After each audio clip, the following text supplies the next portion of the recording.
오늘은 대단원 1 다항식에 관해서 알아보도록 합시다. 그럼 이 다항식 대단원 1에서 첫 번째 단원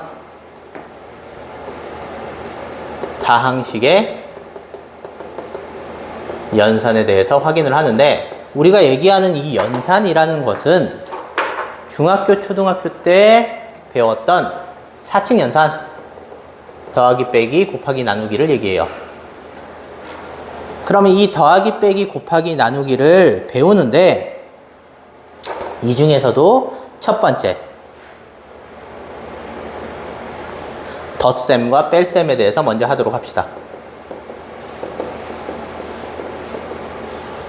그럼 우리가 이 덧셈과 뺄셈을 하기 전에 우리가 이 계산을 할 때 우리가 먼저 중학교 때 배웠던 거 한번 상기를 해봅시다. 우리가 덧셈 뺄셈 할 때 예를 들어 2-3 -4가 있다고 칩시다. 그럼 얘 계산할 때는 순서대로 차근차근 해야 되죠. 그런데 우리가 덧셈이 나와 있을 때는 순서대로 해도 되지만 순서를 바꿔서 해도 되고 자리를 바꿔도 돼요. 맞아요? 이게 뭐냐? 이 덧셈일 때는 교환법칙과 결합법칙인 우리 연산법칙이 가능하다는 얘기지. 그럼 이 연산법칙을 사용하는 이유가 뭐? 식을 조금 더 빠르고 편하게 하기 위한 거죠. 그러면 우리가 이 뺄셈도 연산법칙을 가능하냐? 근데 얘 자리를 바꾸면 식이 어떻게 돼? 바뀌죠. 그래서 우리가 이 뺄셈이 연산법칙 가능하게끔 우리가 이 뺄셈도 덧셈으로 바꾸자라는 거예요.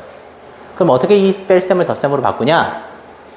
여기 있는 이 뺄셈을 단순히 연산이라고 생각하지 말고 얘가 -3에 붙어있는 부호다 라고 생각을 하는 거죠.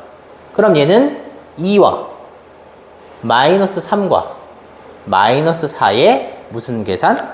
덧셈이 되는 거죠. 그럼 덧셈이니까 얘네를 자리를 바꾸거나 가로를 쳐도 상관이 없겠네요. 그래서 항상 우리가 뺄셈은 덧셈으로 생각해서 연산을 하자 라고 생각하면 돼요. 그러면 우리가 여태까지 계속 배운 이 사칙 연산을 굳이 또 배우는 이유가 뭐냐면, 우리 중학교 때와 고등학교 때 사고를 조금 다르게 할 거예요. 중학교 때랑 고등학교 때. 그럼 어떤 부분에서 차이가 있느냐? 예를 들어 -2x 제곱 y가 있다고 칩시다. 그럼 우리 얘는 무슨 항이라 불러요?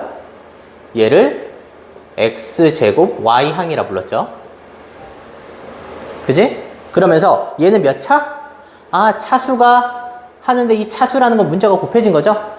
그럼 얘가 x가 2번 곱해지고 y가 1번 곱해졌으니까 얘는 몇 차? 3차라고 생각을 할 수 있겠네요. 그러고 x제곱 y항의 개수를 얘와 곱해진 숫자를 보니까 개수는 -2라고 생각할 수 있겠지. 그럼 이거를 고등학교 과정으로 어떻게 바꾸냐 라는 건데, 이 똑같은 거를 생각만 바꿔서 하는 거예요. 이걸 어떻게 나오느냐? 얘를 단순히 하나의 문자로 보는 게 아니라 고등학교 때는 요거를 x에 관한 식, 혹은 y에 관한 식일 수도 있어요. 특정 문자만 문자 취급을 하고 나머지 문자는 숫자 취급을 할 거예요. 그럼 얘를 x에 관한 식이라고 한다면 여기 있는 이 x제곱은 문자 취급을 하고요. 나머지 숫자랑 y는 상수 취급을 하는 거죠. 그러면 얘는 x제곱항이라고 생각을 할 수 있어요. x에 관한 식이면. 그럼 x에 대한 2차가 되겠죠. 그래서 얘는 2차항이 될 거고요. 이때 개수, 요거 식을 조금 더 바꾸면 항상 문자는 뒤에 쓰고 숫자는 앞에 쓰죠. 그럼 남아있는 숫자를 이렇게 쓴다고 칩시다. 그럼 이 x제곱의 개수는 -2y다. 이렇게 표현이 가능하다고요. 그러면 이제 요걸 가지고 어떻게 활용을 하냐. 두 번째, 우리가 이 사칙연산이든 덧셈 뺄셈이 나오면 식을 어떻게 정리를 하게 됩니다. 정리. 이 정리라는 건 간단한 형태로 나타내는 거죠. 찾기 쉽게. 뭐 더 이상 계산되지 않는 상태로. 자, 이때도 우리가 확인하는 게 두 가지로 정리를 합니다. 첫 번째는 내림차순, 뭐 두 번째는 오름차순. 차수를 낮춰 적든 차수를 올려 적든 이 두 가지 방법을 쓰는데 우리 요 앞에서 구분지었던 거를 활용을 하는 예를 한번 들어보도록 합시다. 예를 들어 마이너스 2x 제곱 y 플러스 3xy 플러스 4x 제곱 마이너스 3x 플러스 y 마이너스 1이 있다고 칩시다. 얘를 정리를 할 거예요. 근데 이거 정리를 x에 관한 식으로 할 거고요. 첫 번째 조건은 x에 관한 식. 두 번째는 내림차순을 이용할게요. 자, 그러면 x에 관한 식이니까 누구만 문자? x만 문자. 그럼 x 말고 다른 문자는 상수 취급이죠. 그러면 x만 봤을 때 x 중에 차수가 가장 높은 거 여기 2차 보이고 1차 보이고 2차 보이고 1차 보이고 없죠. 그럼 가장 높은 거는 x에 대한 2차가 가장 높겠네요. 그럼 x에 대한 2차가 가장 높으니까 얘를 정리를 하는데 우리가 이거 정리를 할 때는 항상 쉽게 x 제곱항이 두 개가 있죠. 이 두 개를 하나의 덩어리로 꼭 묶어야 된다라고 생각하면 돼요. 그래서 우리가 정리할 때의 중요한 점은 뭐 항상 같은 항은 몇 개로? 한 개로 표현한다. 요것만 알고 있으면 돼요. 그럼 x제곱항을 표현하는데 x제곱 이 앞에 개수를 묶으면 되겠죠. 그럼 여기 개수는 x제곱을 제외한 나머지 마이너스 2y 되겠고요. 여기 개수는 얘 뺀 플러스 4. 그래서 x제곱의 개수는 마이너스 2y 플러스 4가 될 거고요. 두 번째, x가 보이는 게 x항이 되겠죠. 그럼 얘네 두 개가 x항이 된다. x항도 마찬가지로 x 앞에 나머지는 개수. 얘 3y고 얘 마이너스 3. 요게 x의 개수가 되겠지. 그럼 나머지 아무것도 없는 거는 뭐? 상수항이 됩니다. 자, 근데 우리가 앞에서 x에 관한 식의 내림차순인데 x 내림차순 차수를 낮춰 적었어요. 근데 요 개수도 보니까 문자 있는 거랑 상수를 뒤에 썼죠. 그죠? 근데 요거 순서는 바뀌는 건 크게 상관이 없어요. 근데 일반적으로 이 개수도 내림차순으로 적는다라고 생각하시면 돼요. 꼭 안 지킨다고 틀린 건 아니에요. 그래서 요렇게 정리를 할 수 있다라고 생각하면 돼요. 자, 그러면 세 번째.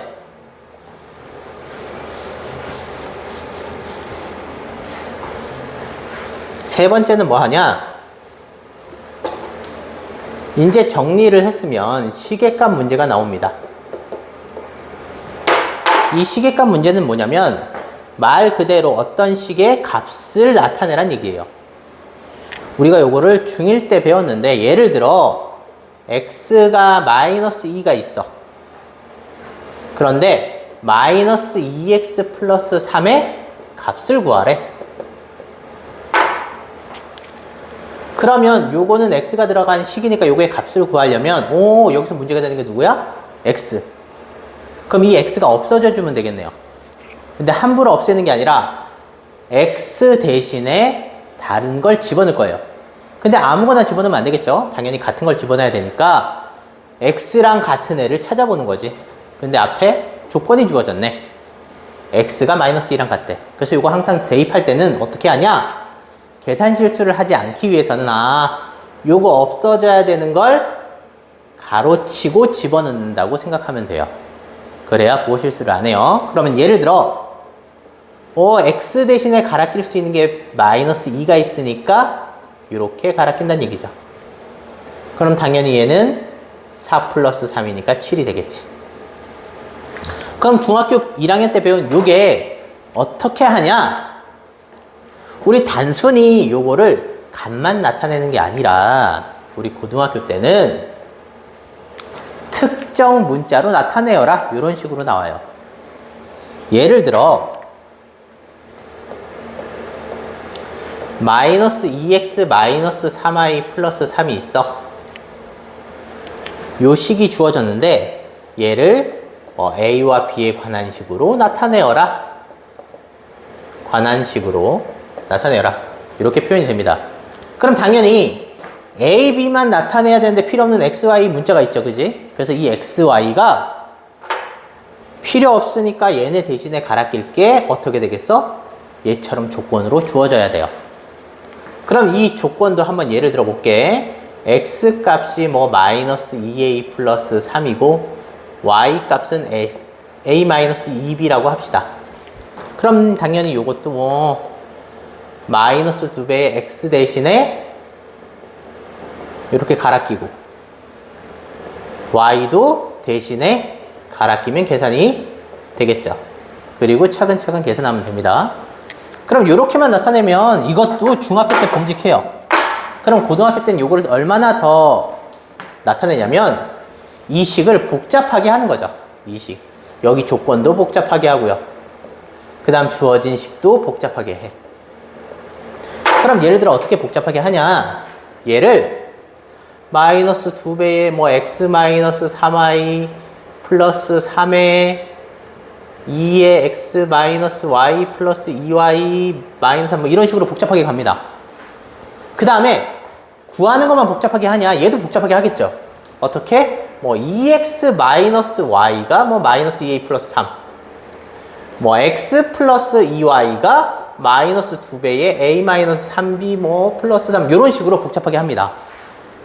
그럼 얘네는 어떻게 하냐? 우리가 중학교 때 배운 게 얘가 궁극적으로 바뀔 형태예요. 그럼 잘 보면 구해야 되는 식이 어떻게 돼? 더 이상 계산되지 않을 만큼 간단하게 돼 있죠. 그럼 우리 이 구해야 되는 식도 어떻게 하자? 정리를 하자. 어떻게? 더 이상 계산되지 않게끔. 다음 두 번째. 얘 갈아 낄 것 또한 x가 필요 없는 문자니까 x는이 필요하죠. y가 필요 없는 문자니까 y랑 같은 애가 필요한 거잖아. 그러면 이 식도 어떻게 조절을 해서 x는 y는으로 표현을 하겠지. 그럼 얘가 x는으로 하려면 여기 있는 y가 사라져주면 좋겠잖아. 그지? 그래서 우리 중학교 2학년 때 배운 연립방정식에서 가간법 있죠? 비슷하게 합니다. 아, 얘가 소거되려면 요거 2를 맞추면 되니까 이 식에 2배씩 곱하자. 그러면 얘 식이 4x 마이너스 2y가 마이너스 4a 플러스 6 이렇게 되죠? 그래서 얘네 두 개를 더한다면 x가 사라지겠네요. 그래서 넘기면 x가 관한식이 되겠죠. 물론 여기 있는 이 식처럼 여기가 복잡하다? 얘는 당연히 정리를 해줘야겠죠. 그래서 시계값 문제에서는 뭐 주어진 구해야 되는 식도 정리, 조건도 정리, 전부 다 정리를 해서 대입하면 됩니다. 그래서 기본적으로 덧셈 뺄셈에서는 이렇게 간단한 정리를 통해서 활용을 할 수 있게 됩니다.